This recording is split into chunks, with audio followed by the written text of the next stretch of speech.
بسم اللہ الرحمن الرحیم۔ السلام علیکم۔ نظم شہر عزوب نذیر اکبر آبادی کی نظم، اس کی مشقی سوالات کے جوابات کے ساتھ نالج یوتھ کیلنڈر کی جانب سے خوش آمدید۔ تو چلے بچوں، ویڈیو کا آغاز کرتے ہیں۔ سوال نمبر 1، اس نظم کا مرکزی خیال اپنے الفاظ میں لکھیں۔ جواب: اس نظم کا مرکزی خیال یہ ہے کہ آگرہ شہر کے خراب حالات ہیں۔ شاعر کے مطابق آگرہ شہر میں بے روزگاری اور بھوک عام ہے۔ وہ لوگ جو کل تک دولت مند تھے، آج ان کے کاروبار ٹھپ ہو چکے ہیں۔ محنت کشوں کو ان کی محنت کا صلہ ملتا نہیں۔ حالات اتنے خراب ہو چکے ہیں کہ فقیر کو بھیک دینے والا کوئی نہیں ہے۔ سوال نمبر 2، اس نظم میں کن کن پیشوں کا ذکر کیا گیا ہے، ان کی وضاحت کریں۔ جواب: اس نظم میں درج ذیل پیشوں کا ذکر کیا گیا ہے۔ صراف، سونے چاندی کے زیورات بنانے والے۔ جوہری، قیمتی پتھروں کا کاروبار کرنے والے۔ بنی، اناج وغیرہ کی خرید و فروخت کا کام کرنے والے۔ سیٹ شاہکار، دولت مند سرمایہ دار۔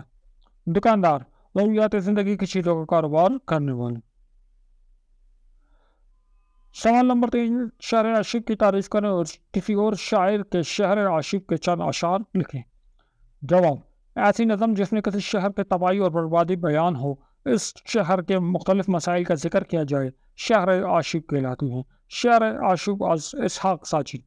تمہارے شہر میں آؤں تو کس طرح آؤں، تمہارے شہر میں اب زندگی نہیں محفوظ۔ تمہارے شہر کا بے حد خراب موسم ہے، تمہارے شہر میں انسانیت ہے نوحہ خواں۔ تمہارے شہر میں گھر گھر سے دھواں اٹھتا ہے۔ سوال نمبر 4، پھر مانگو سے کیا مراد ہے؟ جواب: پھر مانگو سے مراد ہے پھر کبھی مانگنے کے لیے آنا۔ دراصل آگرہ شہر میں حالات اتنے خراب ہے کہ جب فقیر کسی گھر کے باہر خیرات کی صدا لگاتا ہے تو اندر سے آواز آتی ہے، پھر مانگو، یعنی پھر کبھی آؤ، ابھی ہمارے پاس تمہیں دینے کے لیے کچھ نہیں۔ سوال نمبر 5، شاعر نے گھر کی مفلسی کا کیا نقشہ کھینچا؟ جواب: شاعر آگرہ شہر کے گھروں کی مفلسی اور غربت کا ذکر کرتے ہوئے کہتے ہیں کہ شہر کے ہر گھر میں مفلسی اس طرح موجود ہے جیسے وہ اس گھر کا ہی ایک حصہ ہو۔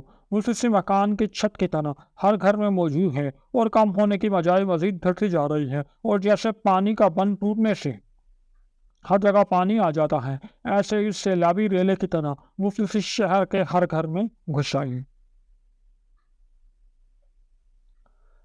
سوال نمبر 6، جیسے کہ چور بیٹھے ہوں قیدی قطار بند، اس مسئلے میں تشبیہ پائی جاتی ہے۔ تشبیہ کی مثال تعریف کریں اور شعری مثالیں دیں۔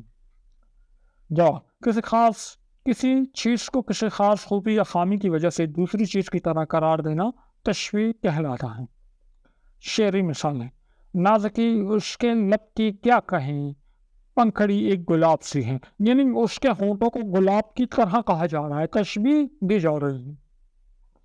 جہاں میں اہل ایمان صورت خورشید جیتے ہیں، ادھر ڈوبے ادھر نکلے، ادھر ڈوبے ادھر نکلے، یہاں اہل ایمان کو چاند سے تشبیہ، چاند کی طرح کہا جا رہا ہے۔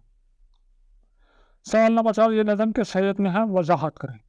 جواب: یہ نظم مخمس حیت میں، ہر وہ نظم جس کے ہر پن میں 5 مصرے اور مخمس کہلاتی ہے۔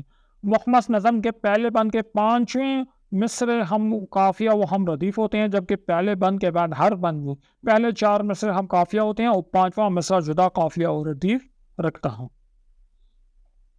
تو بچوں، اس کے ساتھ ہی ہمارا آج کا لیکچر اپنی اختتام پہ پہنچا۔ اگلے لیکچر میں انشاءاللہ اگلی نظم اور اس کی مشق کے ساتھ دوبارہ آپ کی خدمت میں حاضر ہوں گے۔ ویڈیو پسند آئی ہے اس کو لائک کریں، دوستوں کے ساتھ شیئر کریں اور ہمارے چینل کو سبسکرائب کریں۔ نیکسٹ ویڈیو میں ملاقات ہوگی، اپنا خیال رکھیے گا، اللہ حافظ۔